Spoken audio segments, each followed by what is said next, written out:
City of Eretz Yisrael, the city of Yericho. So we're going to continue on talking about that inyan of the conquest of Yericho for a little bit. But since it is also, close to Pesach, so I want to connect this a little bit to Pesach. So in Marmuk number 1 is a famous halacha from the Rambam. Most people, it might not be known that it's like from the Rambam, but it is a famous halacha that we're familiar with. We know that. During the times of the Beis Hamikdash, the focal point of the Seder was the Korban Pesach. That was the centerpiece. Everything revolved around that. Even matzah and mar was somewhat secondary to the Korban Pesach. You would eat it all together. So the Korban Pesach was the ikar. Nowadays we don't have the Korban Pesach, obviously. So now the centerpiece really of the Seder is the matzah. That's the one thing that we still have that's deraisa. Mar nowadays is midrabanan. So matzah is the centerpiece. And so because of that, the Rambam tells us like this. At the end of the Seder, in other words, the what we call tzafon, right, after Shulchan Aruch. So at the end of the Seder, oichel mi basar Pesach, again, by the times of the Beis Hamikdash, you would eat kazayis of the Korban Pesach. Afilu kazayis, even if it's just a kazayis. The eina toim achar of klal, and you can't eat anything after the Korban Pesach. You have to keep the taste of the Korban Pesach in your mouth.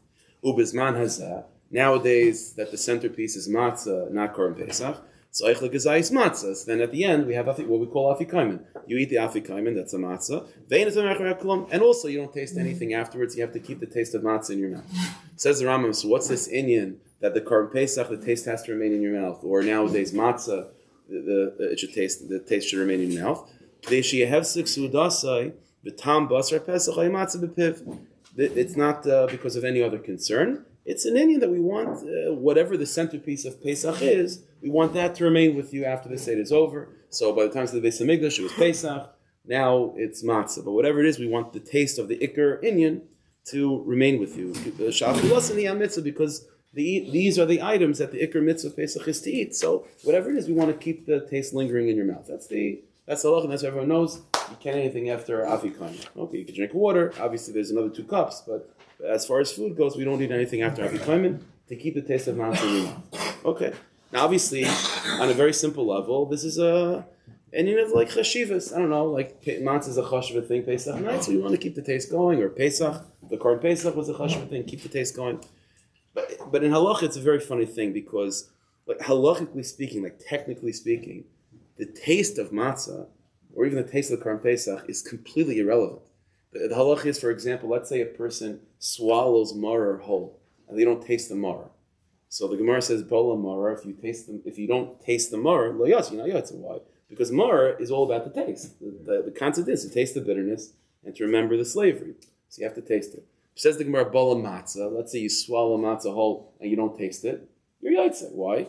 Because it's about eating it, not about tasting it. So it's a pel. So Adrab, the Gemara says clearly that the taste of matzah is mamash irrelevant.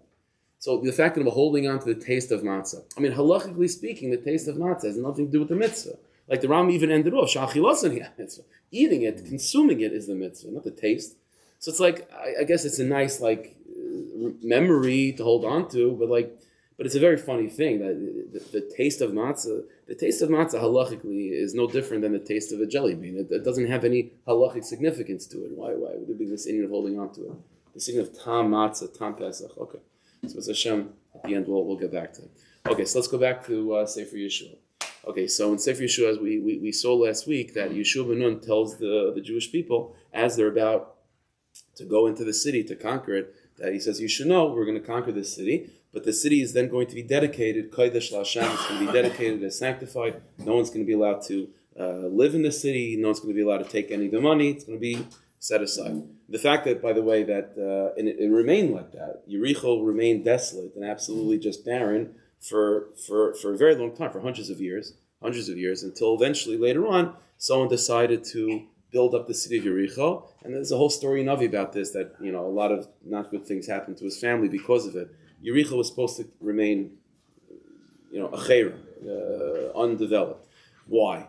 So last week we saw this, Rashi in the name of Chazal, say as follows, this is what we talked about last week, is that the day that Yericho was conquered was Shabbos. And so Yehoshua ben Nun saw that as a siman, if it's on Shabbos, and just like Shabbos is Kodesh LaHashem, Yericho will be Kodesh LaHashem. The truth is, in Chazal, that's one of the opinions in Chazal, but in Chazal we find 3 reasons why Yehoshua ben Nun made Yericho untouchable. So Marmukah number 2, it's a medrash in Bamidbar. So Bamidbar Rabba Perak Yudalit. So it says like this. The first pshat in the medrash is about Shabbos. So he says like this: Yom Shabbos, since the day that they conquered Yericho was Shabbos. That's why Yehoshua ben Nun made Yericho sanctified to Hashem. Omer Yehoshua. Yehoshua ben Nun said, Shabbos kula kodesh Hashem. Shabbos is holy to Hashem. So the kol ma shenichbash b'Shabbos yeh kodesh Hashem. So anything we conquer on Shabbos should also be dedicated to Hashem. That's the first pshat in the measures. Omer Rab Rachya HaKayin. Rab Rachya HaKayin says a different explanation. Kier hanidachas asa. That Yehoshua ben Nun looked at Yericho. It wasn't necessarily technically halachically like this, but he treated Yericho similar to an Ir Nidachas. What's an Ir Nidachas? So Ir Nidachas is a city in Eretz Yisrael. It never happened, but the Gemara says. But Ir Nidachas technically is a city where the majority of the citizens served the Avodah Zarah with like witnesses and Hasra, the whole thing, and then the whole city has to be wiped out and destroyed and never touched again. And it never happened, but that's the concept of Ir Nidachas. Says Rab Rachya HaKayin. So Yehoshua ben Nun looked at Yericho and treated Yericho as an Ir Nidachas, the first city that was populated by the non-Jews, that was conquered by us. He treated like an Ir Nidachas. Vavi Ir Nidachas asurba no, and Ir Nidachas is forbidden from benefit. So that's what he did. So the first pshat is that he made it sanctified because it's like Shabbos, and the other one it's like an Ir Nidachas. Amar Rabbi Yehuda Halevi bar Shalom, and the third explanation of Yehuda Halevi, the son of Shalom, said. Lime li Yisrael mash Omar Kadosh Baruch Hu, that Yehoshua ben Nun was trying to use this as a way of teaching something to the Jewish people. That it says Hashem said Reishis Arisa Seichem Chala Tarimu Truma.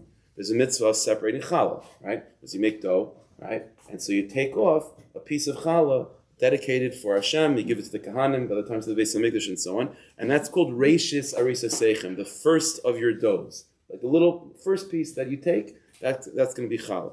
Amar Yehoshua, so Yehoshua said, Hayil v'kivashnu oisa tchila. So, metaphorically speaking, this is like the first of our conquests over here, the city of Yericho. So, Nakdesh Hashal Gavaya, so it's going to be like challah. I'm going to separate it just like challah's Reishis or Isasechem, the first of the dough. This is the first of Eretz Yisrael, so we're going to separate it for Hashem. These are the three opinions. You have it's like Shabbos, it's like an Ir Nidachas, or it's like challah. Right? Now, what's interesting is that in Chazal, usually when you have machlekes and disagreements, the lashon is, let's say you have a first opinion. The second opinion is so and so Omar, right? Rabbi Shmuel says something, and then it's Rabbi Kiva Omar. Rabbi Kiva disagrees. Whenever you have like Omar Rabbi Akiva, where the word Omar starts, it's usually its own statement that he's not coming to disagree at all. So what's interesting is in this medrash, the three opinions. Each statement is sort of on its own. They don't seem to be trying to disagree with the previous one, right? The first statement was, the first Tana held that it was because of Shabbos. And then it's Omar Rab Rachya HaKayin, not Rab Rachya HaKayin Omar, like as if he's disagreeing. It sounds like all these three opinions sort of complement each other. Right? So you have to figure this out. How do these things go together? Now, more than that, let's focus in a little bit on the first two. Again, the first two reasons were that Yericho is being treated like Shabbos, or it's being treated like the Ir Nidachas.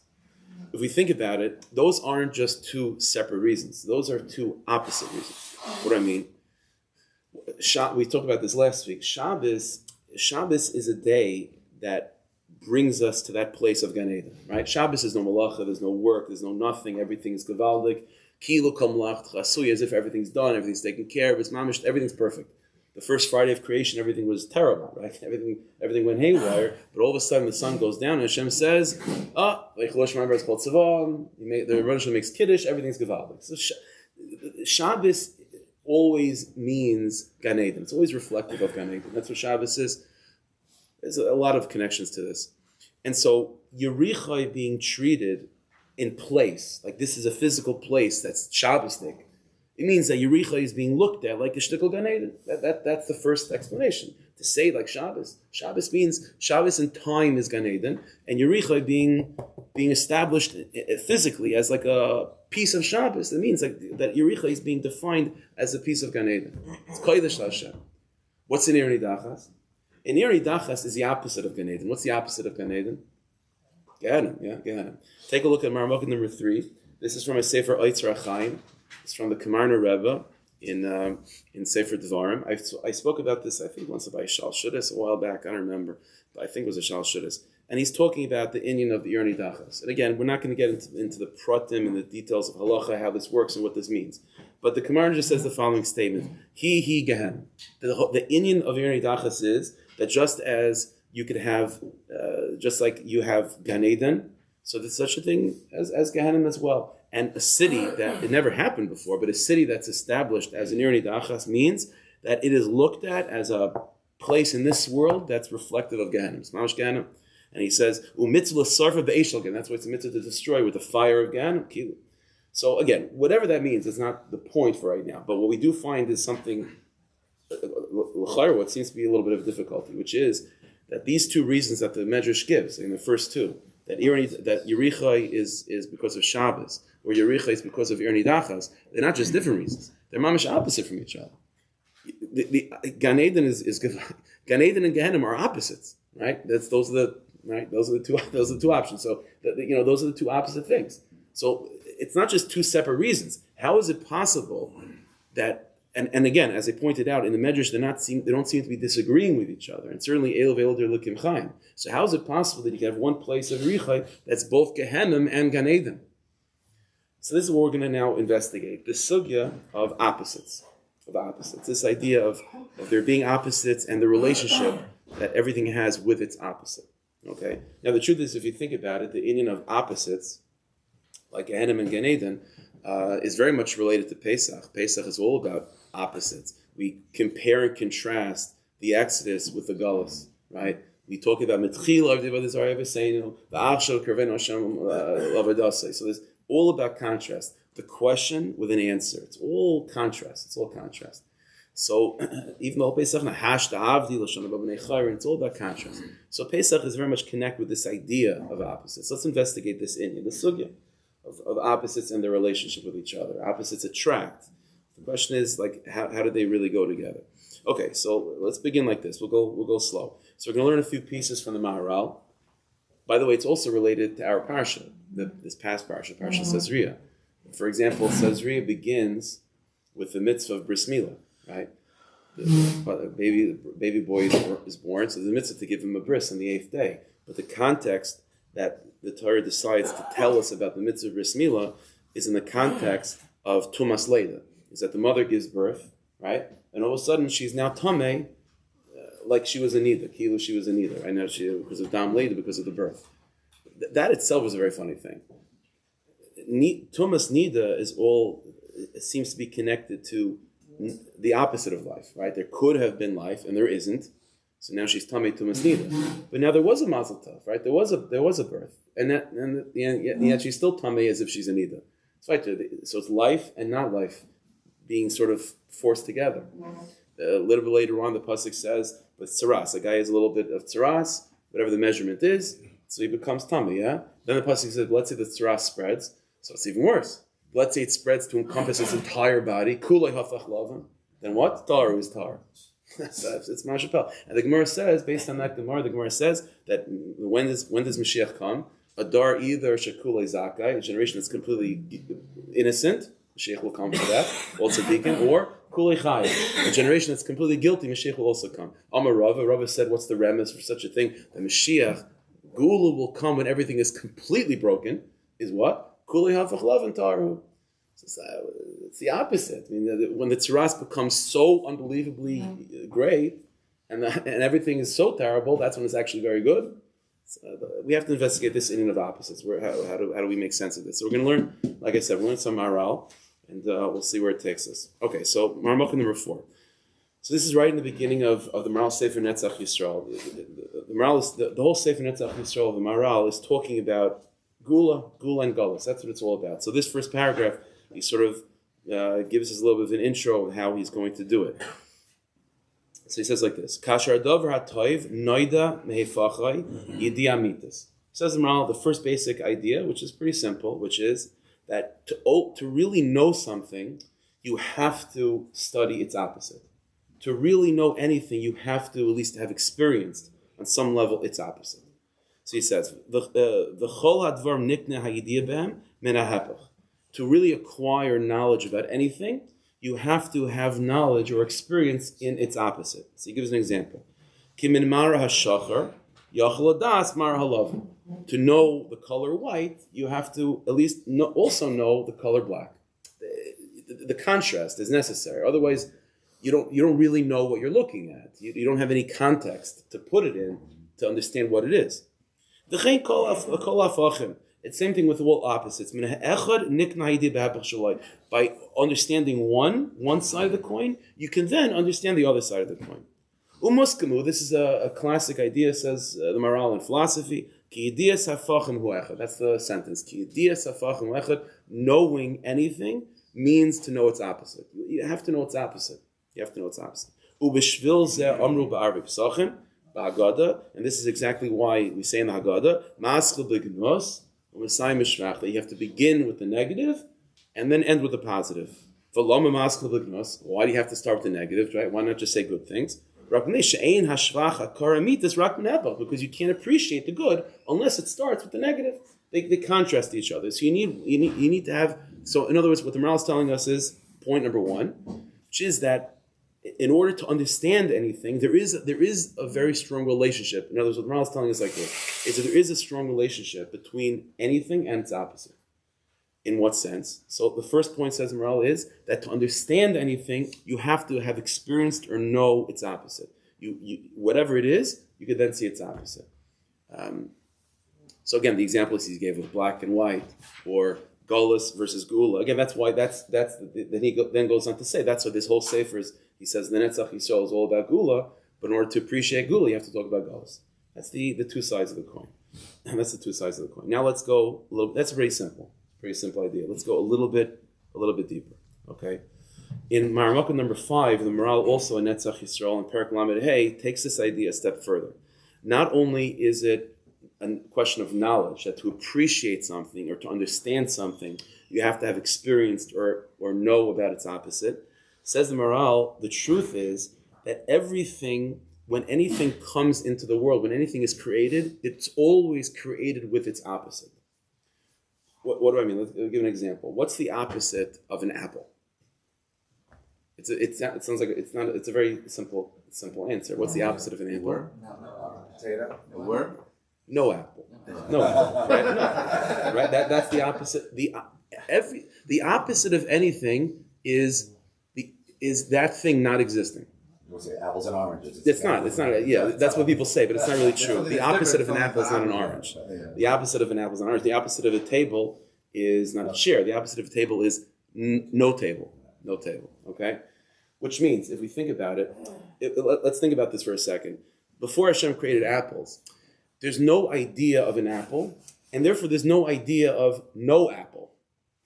Right? There's no idea of no apple. There's just, I never heard of such a thing. Like, there's no thought. When the Rebbeinu Shalom created an apple, automatically he created with that. Now there's a concept of there not being an apple. That's the way it goes.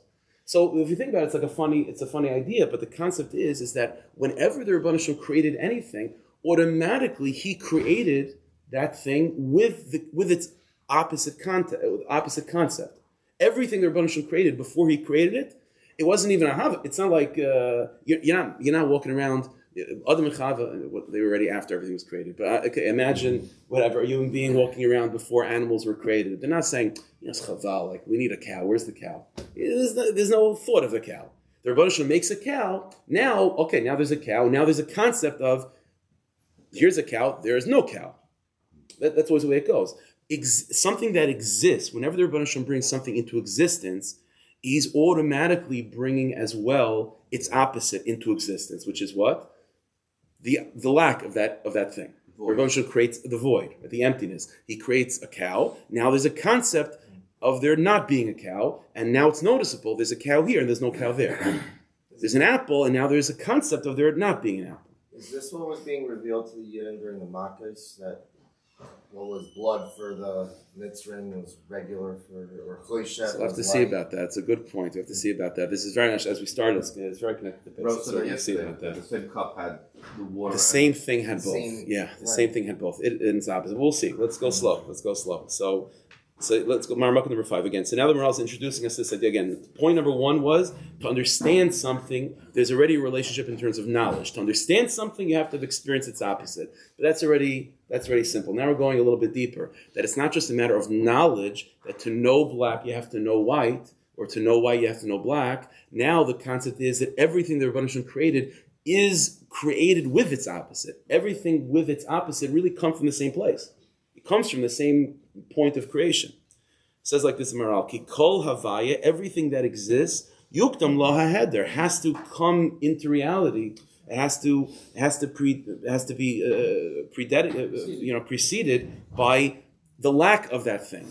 The Rebbeinu Shalom creates an apple, it means that there has to be space for an apple, right? There has to be the concept of no apple, and now there's an apple filling that void. Everything comes into the world with its opposite. The opposite of what exists is, the opposite of an apple is no apple. And those things come together when Hashem created an apple. Therefore says in Maral, there's a very important idea in Hashkafa, which is that everything that we experience as a lack is really just one step closer in having. In other words, the Rebbeinu Shalom is always giving. But sometimes, in order for the Rebbeinu Shalom to give you an apple, you have to feel hungry for an apple. So the guy's walking around, he's hungry for an apple, and he's thinking, he's cursing God because he doesn't have an apple. Meanwhile, the Rebbeinu Shalom is in the process of giving you an apple. But the first step of having an apple is for you to have a desire to have an apple. There should be a feeling within you of no apple, and then the apple's given to you. When I say apple, by the way, I mean insert parnasa and health and shidduchim and everything you want. When the Rebbeinu Shalom gives something, the part of that creation is always preceded by a feeling of missing that thing, making a space for it, so to speak, and then the Rebbeinu Shalom fills it. So that's always a good thing.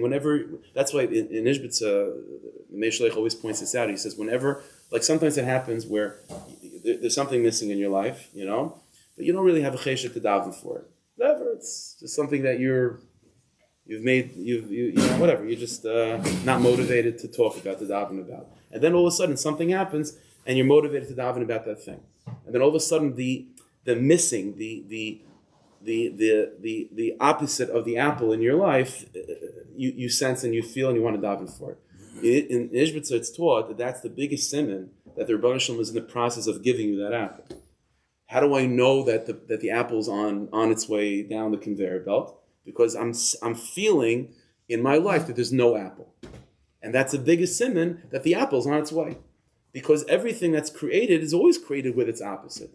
And feeling the lack of whatever it is that you want already is the beginning of experiencing that thing that you want, because everything comes to the world with its opposite. That's the idea. Now let's give an example of this in Marmukah number 6. So also the Maral in Netzach Yisrael Parak Tes. So he makes a very interesting observation. It's the beginning of Maseches Krisis. We know the Mishnah tells us over there are 36 averos that God forbid a Jew can commit where there's a punishment of kares. Kares means to be cut off, whatever that means, but it means something not good, right? That's what we know. So 36 averos where there is a punishment of kares, of a disconnect between you and the Rebbeinu Shalom. 36. So he says like this: Nira ki lamed vav krisis. The fact that there are 36 averos that carry the punishment of kares is kenegin mashar b'sukkah. It corresponds to what we have a concept in the Gemara Sukkah. That every generation has 36 tzaddikim that have a very, very strong, deep connection with the Rebbeinu Shalom. 36 tzaddikim that are connected with God, 36 averos that disconnect you from God. So says the Maral, that's not just a coincidence, 36 and 36. It's an amazing idea. The neshama of the tzaddik, of one of the 36 tzaddikim that comes to the world, everything has its opposite. The neshama of that tzaddik, its opposite is one of those 36 averos that cut a neshama off from the Rebbeinu Shalom. They parallel each other because there's an idea of, now that there's an idea, in order, let's put it this way, in order for there to be a reality of connection to Hashem, then automatically there has to be with that its opposite of a lack of connection to Hashem. So when the neshama of a tzaddik comes into the world, one of the lambda of tzaddikim, it brings with it a level of, or the potential of disconnect from Hashem. In more simplistic machshavas farm, that's usually described as balancing bechira, right? The neshama of a tzaddik comes, so now it's a lot of holiness in the world. So in order to balance free will, to make sure things stay 50-50, so now the Rebbeinu Shalom will also add darkness to the world to balance out the light of the tzaddik. But in a much deeper sense, what we're learning right now, it's not just Hashem balancing. That's the same thing. The light of a tzaddik needs contrast. In order for light to come to the world, automatically it means that there has to be at the same time at least the concept of the opposite of light for us to be able to experience light. They all come with each other. But back to the example of the opposite of apple is no apple. Yeah. That wasn't coming with the idea of there being no apple. Only once there's an apple is there an idea that there can be no apple. Is that the same with the neshama of a tzaddik? Once there's this neshama of a tzaddik, only now is there an idea of what happens when there's a lack of that. You can say that also, right? At the time, it's maybe not noticeable when Hashem makes the apple, so it's poof. And now I realize it's such a thing. But if you break it down, philosophically speaking, first there has to be a space for an apple, and then the Rebbeinu Shalom fills that space with the apple. So it's the same thing over here, but it's the same idea. Isn't that because it's rooted in something physical? When you're dealing with so it's space, true. So space is like that. You need room, so to speak. But he's saying even philosophically, even spiritually speaking, anything that's being brought to the world automatically requires, it automatically comes with its opposite. If something, whatever is existing, whatever is being brought into existence, means that now there's a concept of that being missing. Automatically. It's like by midas, for example. So like the midah of kas. Yeah. Is the opposite of midah kas a lack of kas? Or is there another different midah that's actually the opposite, right? So sometimes we have, with midas, sometimes we give a term to it. We can give a term to it. There are midas that that are somewhat opposite from each other, but it's easier to think of like either physical things or even concepts where it's just the opposite of, right? This is the idea. Now, okay, so far so good. Okay, so opposites are necessary for the contrast, and this is now a deeper level where it's not only, like the Maral has a language like this very often also, where it's not only yedias hafachim achas, not only is in terms of knowledge, two opposites are necessary to know each other, but mitzias hafachim achas, the very concept of opposites ultimately come from the same idea. Okay. But so far, one second, but right now what we're saying is, okay, fine, so the Rebbeinu Shalom wants to create an apple, it comes with now the concept of there not being an apple. But at the end of the day, even though the two opposites of apple or no apple are being created at the same time, in terms of your experience, it's either one or the other, right? Either you have an apple or you don't have an apple. But now what we're going to see is that, no, on some deep level, and this is already like miraculous, you could, not only are opposites necessary for contrast, and not only are opposites coming from the same point of creation, but there is an idea of experiencing opposites at the same time, of having apple and no apple at the same time. And this is where we're going to see Pesach, where the miracles of Pesach are really crazy like that. Take a look at Maramok number 7. This is also from the Maral in Paraches. The Maral is talking about over here the Beis HaMikdash. Now the Beis HaMikdash was a very unique place where a lot of the rules of reality sort of broke down. Okay, so he says like this: Ki Hashem Yisparach Hu Echad. Hashem is one. Hashem Elokeinu Hashem Echad. Ubeisai Shesham Mishkan Kvoidai, and Hashem's home Kviachol the Beis Hamikdash, where His presence resides, is also Echad. Right? If Hashem is one, then the place that He resides in is also going to be one. The Echad Al Hakol, and the concept of Hashem's oneness is not that He's number one and everything else is 2, 3, 4, 5, 6, 7. Hashem Echad means that all opposites are brought together in that oneness. Okay, the yichud. Af al afachim, even on opposites. Ki davar shu echad, kol hakol. In other words, what the Maral is telling us in this sentence, and it's part of a much larger parak over there, but the Maral is telling us is that even though in teva, in nature, okay, we could understand that. Again, like I said before, when the Rebbeinu Shalom creates anything, he's creating it with its opposite. But in terms of us receiving it, so now it's either we get the apple or we don't have the apple. You can't have both at the same time. But it says in Maral, no. Miraculously speaking, because the Rebbeinu Shalom is echad, and the echad, the oneness of Hashem, means to encompass all opposites. It means that in our avodas Hashem, in our service of the Rebbeinu Shalom, it's possible to experience the opposites at the same time, the something and the not and the not of that, the absence of that at the same time. This is something that Maral gives examples of in the Beis Hamikdash. So, for example, a classic example in the Kodesh HaKodshim, Holy of Holies. So there was only a certain amount of space, right? And yet we know the Aron, like it didn't fit, right? So Aron is Einem and Amida, it just didn't take up any space. The concept of there being the Aron is there, but the Aron is not there at the same time. It's there and not there at the same time. It's this idea of not just something and its lack conceptually being created. Because now that I see an apple, now there's a concept of there not being an apple, but Lamaisa there's an apple. The Beis Hamikdash was a place in which it was clear that you could have something and nothing at the very same time, at the very same moment. This is what ultimately is taking place. Let's go back. Now I'm going to explain what that means exactly in Avodas Hashem in a moment. But what we see going back to Yerichai, this is what's going on with Yerichai. Yerichai is both Gan Eden and Gehenim at the same time. Because Eretz Yisrael is the place in which the Beis Hamikdash is going to reside.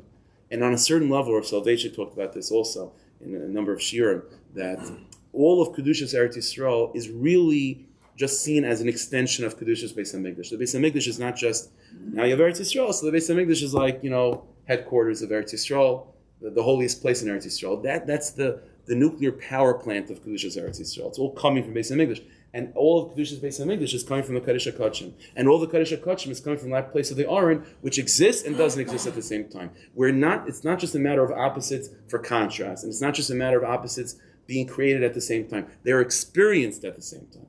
That you could have something and the lack of that thing literally at the same time. That's what the Beis Hamikdash is. And because of that, since that's what Eretz Yisrael ultimately sort of culminates in, so therefore, even from the very beginning, Yehoshua ben Nun is establishing that direction of where Eretz Yisrael is about, where it's coming from, which is that place of absolute oneness of God. And Hashem's oneness, all opposites are able to be experienced at the same time. Not that it all comes from Him, but they're all mamish one at the same time with the Rebbeinu Shalom, as you see in the Kodesh HaKodshim. And therefore, Yerichai, the first city that's ultimately leading towards Beis Hamikdash, is also being given this quality of what? Of Gehenim and Gan Eden at the same time. What is Gehenim? Gehenim, see, again, we have to get rid of the Christian theology out of our heads, Gehenim is not Gehenim is the lack of Gan Eden. That's what Gehenim is. Gehenim is not a place. For example, Chazal say in the Medrash that when Mashiach comes, ultimately, whatever it is, Gan Eden is going to expand and encompass the place of Gehenim. So what does that mean? It's going to be Amech Kol Tzadikim. It's going to be so many tzaddikim, so Gan Eden is going to have to make extensions. So there's nowhere to go. Where's it going to go? So it's going to extend over Gehenim. That's not what Chazal are saying. What Chazal are saying is that what Gehenim is just not Gan Eden. Like the Rambam says, for example, the Ramban disagrees with him about this, but the Rambam writes that you want to know the greatest punishment of all is kares. You want to know what kares is? Says the Rambam, kares is not pain. You're not in pain. The neshama is not being punished like that. What's kares? Kares is the feeling that the neshama has in what it could have had, what it could have received, the devekus that it could have had, and it not experiencing that. That's called kares. And the Ramban says that's not so bad. So but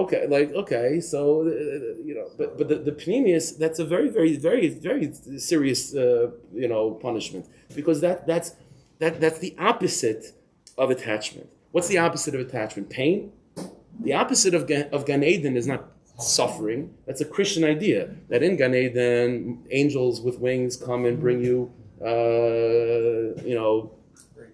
grapes and whatever it is that they do over there, right? And what's in Gehenna? You have devils with pitchforks poking you. That's such a crude. That's not Yiddishkeit. Gan Eden is dvekus. Gan Eden is the light of God. Gehenna is not that. Gehenna is not that. Maybe a person can be in Gehenna in this world. Gehenna is just not Gan Eden. So this is what we're talking about. When Chazal say that when Mashiach comes, Gan Eden will encompass Gehenna, it means that there's not going to be a concept anymore of not experiencing God. There's no idea of not Gan Eden. Everything's going to be Gan Eden. So let's go back. This is what's going on over here with the city of Yerichai. Yerichai is being established as what? Shabbos and Ir Nidachas. Shabbos and Ir Nidachas. Not just the contrast, but at the very same time, just like the Beis Hamikdash, just like the epicenter of the Aron in the Beis Hamikdash, it's something and its opposite. It is Gan Eden, with also at the same time it being not Gan Eden at the same time. And this is all coming because ultimately it's connected to the oneness of Hashem.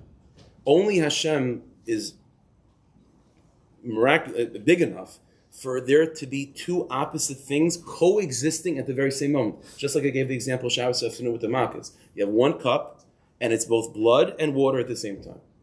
Right? That's what Dam was. It wasn't like the picture books where it's like half water and half blood. It was both blood and water at the same time. A Jew drank of it was water, 100% water, and a Mitzri drank of it was 100% blood at the same time. Bard was not a piece of ice with fire in the middle.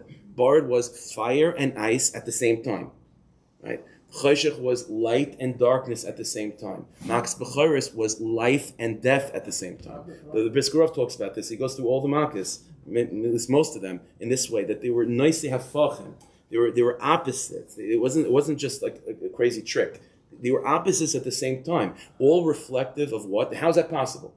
How's that possible? The answer is Aniv le Malach, Aniv le Shliach, the level of Echad, of the Yichud of Hashem coming down. This is, let's go back to the Medrash. This is the idea of these three reasons of the Medrash all coinciding together. Yerichai is like Gan Eden, Yerichai is like Gehenna. How could you have two opposites at the same time? The answer is because it all comes from Echad. It all comes from Echad, and that's the reason of Challah. Challah is what? Reishis Arisa Seichem. The first of the dough, that first piece of dough, is reminding of what? That all the ultimate things that you're going to make with that dough. Maybe you'll make challah, maybe you'll make donuts, maybe you'll make cake, noodles, whatever it is that you can make from this dough, you should know it all comes from one place. It all comes from Rebbeinu Shalom. And the more you're connected to the ultimate root of all things, which is one, then opposites can coexist. You could have blood and water at the same time. You could have Gan Eden and Gehenna at the same time. You could have the R and B there and not be there at the same time. Because ultimately, it's all because the more the Echad of Hashem, the more the Reishis of all things is pronounced, the more opposites can coexist. So these three reasons of the Medrash all go together. The first two reasons are telling what Yerichai was. Either it was Gan Eden and it was Gehenna. They're not disagreeing with each other. And the final reason is explaining how that's possible. And the reason why it's possible is because this is reflective of Hashem Echad. And it's all coming from, and this is the beginning of Eretz Yisrael, because Eretz Yisrael ultimately is all about leading to the Beis Hamikdash, which is a place of Hashem Echad. And wherever you have Hashem Echad, the siman of how you know you're connected to Echad is if you can have opposites. What, yeah? So they're good opposites, like our inflation, why create each one? Very good. Okay, so now we're going to move into this. So now we have to move on to the next section, which is not going to be as long. Avodas Hashem. So what does this mean in Avodas Hashem? So we've been talking about opposites, apple and no apple, okay? Aron and no Aron, Gan Eden, Gehenna. But the two opposites that really are most relevant for Avodas Hashem is good and evil, Yetzer Tov, Yetzer Hara. Those are also two opposites. What we're seeing here is that what? Is that there is an idea of having them at the same time. Or I'll give you another example. You know, in the Tanya talks about this. The Sefer Chassidus, it's a major idea, which is the Zohar already says that. We have the Mishnah Chassadah poster over here. So you have the Jewish heart. The Zohar Kodesh says is on the right side laughing, and the left side crying. That's what a Jewish heart is. It means the Zohar Kodesh is telling us not only is this like a cool idea that the Rebbeinu Shalom does by Pesach and by the Beis Hamikdash. This is the essence of a pnimistic avodas Hashem, to feel connected to Hashem and not connected at the same time. And so let's understand. There, in order to see, here's the irony of Yiddishkeit, I guess you can say, which is that the Rebbeinu Shalom tells us you have to do certain things, right? You have to put on tefillin every morning. So you have to put on tefillin. That's something that you have to do. And you have to do it. And there's a way to do it. And then you did it. But at the same time, the Rebbeinu Shalom also created tefillin. That tefillin is really also just trying to bring you to a deeper place in ruchnius. And then you have to look at tefillin as not tefillin. Or again, I've said this many times where mitzvahs have to be seen as doorways, as entrances into a deeper place within yourself, a deeper place within Avodas Hashem. How do you turn tefillin into a doorway? You turn tefillin into a doorway by believing 100% that this is tefillin, but I also know that this is not tefillin. These physical boxes are everything I need, but it's also not everything. It's something and nothing at the same time. There's something, when a person has that feeling of, again, technically speaking, how to keep Shabbos, but you also know that Shabbos it has to bring you to a deeper place. Then you have to sort of interact with Shabbos in that way of, this is Shabbos, but I also know that this is not Shabbos.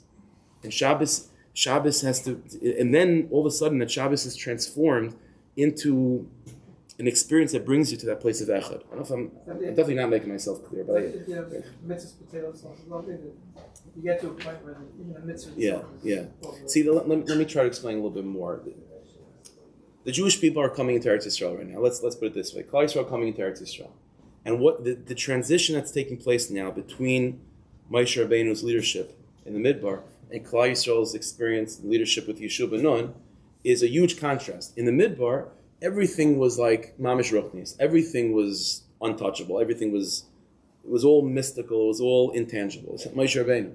And all of a sudden now you're coming into Eretz Yisrael, and what? Now it's talis and tefillin and challah and conquest and plowing the fields, and it's all very tangible. But there's a concern. The concern is the Rebbeinu Shalom wants there to be tangible. The tachlis is Eretz Yisrael. When the Jewish people, decided not to go to Eretz Yisrael, it caused big problems for us. So the Rebbeinu Shalom wants us to live in this world with tangible, practical, things of Yiddishkeit. He wants us to physically work the land, to physically build up skyscrapers in Eretz Yisrael. He wants us to physically accomplish in this world. But at the same time, chas v'shalom, to think that now Yiddishkeit is just purely physical.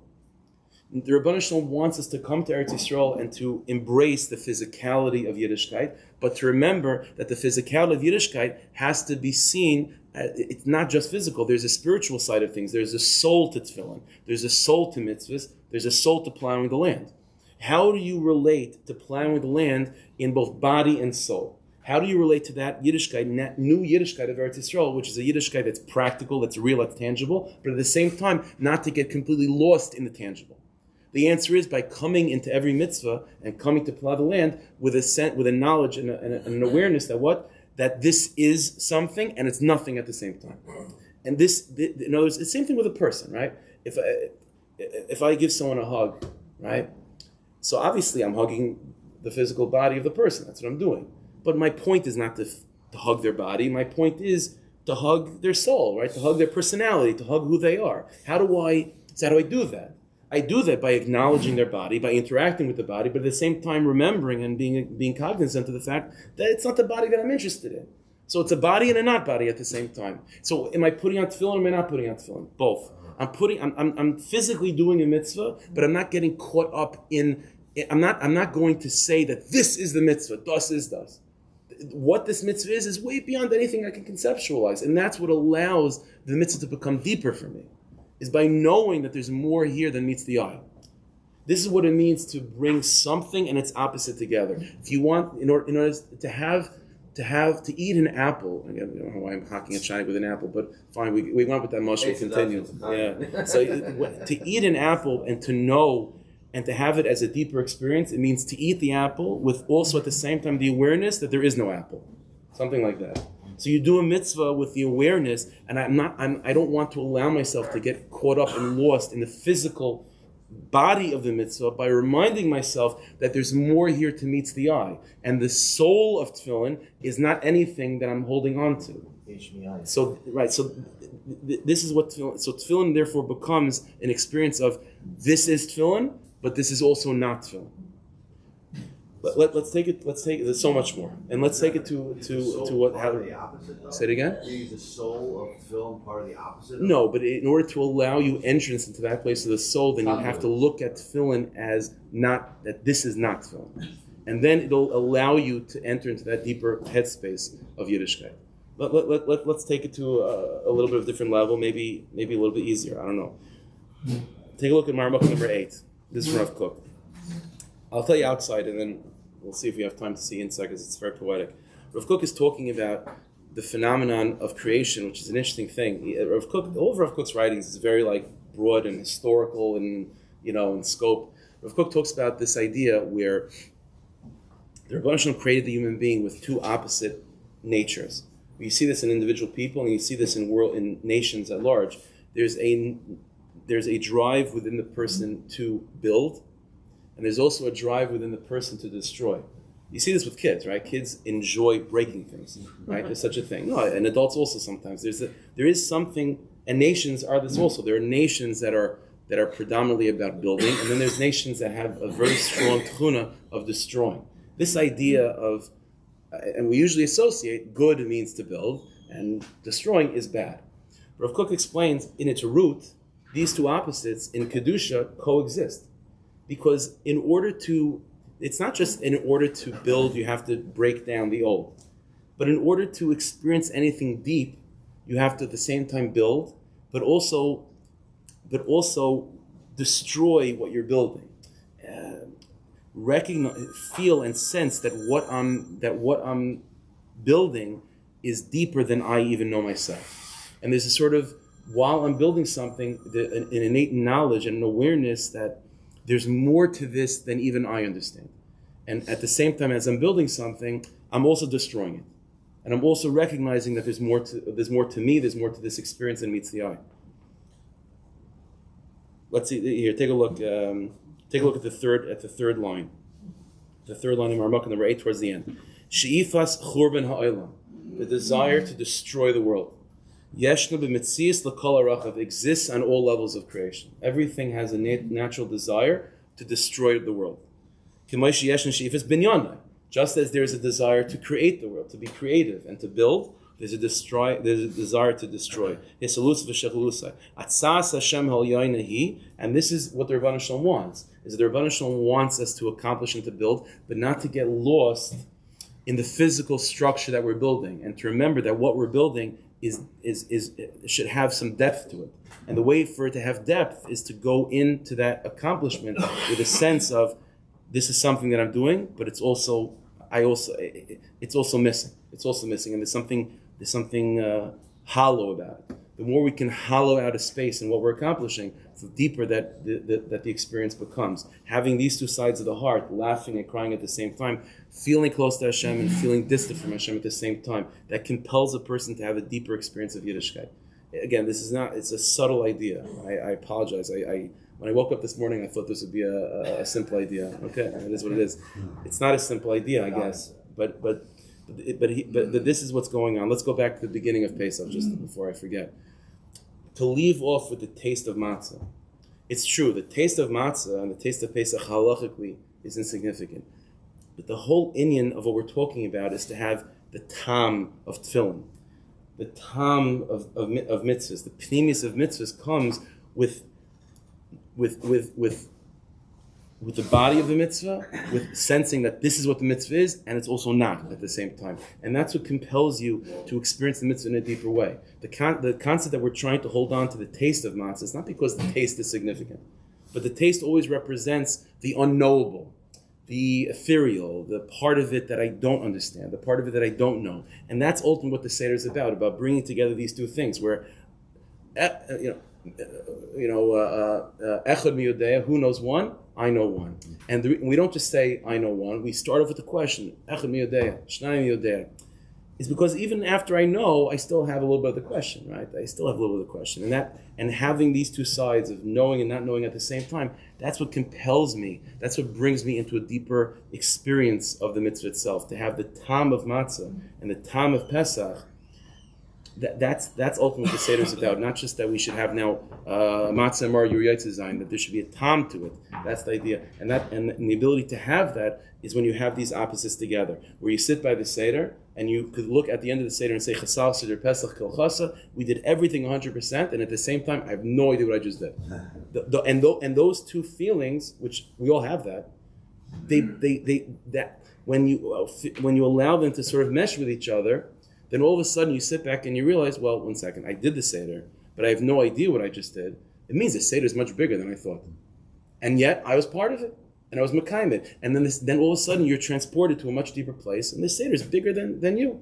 And you built something, and you broke it down at the same time, right? You understand? You built the Seder, I did everything, I went through all the Kaddish, Orchatz, I did all that stuff, but at the same time, it's always with the thought in the back of my head, I have no idea what I'm doing. So I'm doing Kiddush, but I'm definitely not doing Kiddush. I'm doing Orchatz, but this must not be Orchatz, because it doesn't feel as if it's such a big deal. So you're building and destroying at the same time. And that's ultimately what brings you to that place of Echad. It brings you to a much deeper Yiddishkeit, knowing that what I did it, but what I did is way beyond anything I could understand. So it's knowing and not knowing at the same time. It's building and destroying. It's Gan Eden and Gehenna at the same time. It's laughing and crying at the same time. It's Yerich, it's Eretz Yisrael, no? Okay, so Hashem should help us. And you should daven, Bez Hashem, the next year I give, it should be understandable. It should be the Hashem should daven.